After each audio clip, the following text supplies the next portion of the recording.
This is a highly anticipated pickup for me. Today, we're taking a look at the 1985 Jordan 1 UNC from Developer Boring. Supporters from this channel know that this is not my first Developer Boring review. I took a look at the version 1 Chicago's when they dropped last year, and those were a delight to own, so I'm even more excited about these. The box is pretty much the same, as you get a thank you note and some information about how these were made and some of the details of the paneling. This may be the most beautiful shoe in my collection.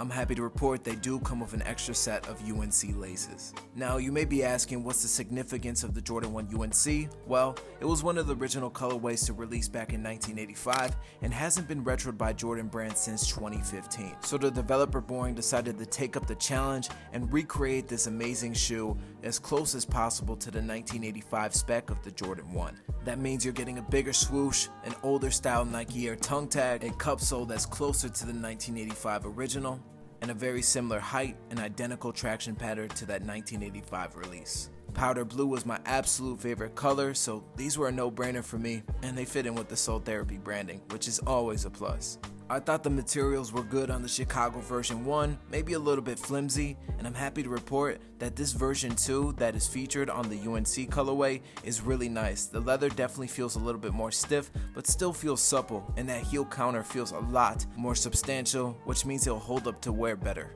However, I still don't think it's quite as nice as the 1985 retros that we got from Jordan Brand, especially after you break these in. These metallic lows are just so nice and comfy on feet. There's also some new touches that weren't on the Chicago release, including this Developer Boring insole. Now, my shoes do have some minor QC issues. When it comes to the lace holes, there's a little bit of extra UNC colored sewing, but it's not a big deal in my opinion. Here's an on-foot comparison to the Jordan 1 85s from Jordan Brand, which are featured on the left. As you can see, the toe box is pretty similar. The Jordan Brand does have a little bit more of an angular style to it. I'm not sure if I'm remembering correctly, but I believe the Chicago version 1 had a nicer feeling tongue. This tongue kind of feels plasticky, but the tongue tag on the back still looks really nice and has all those Nike branding details.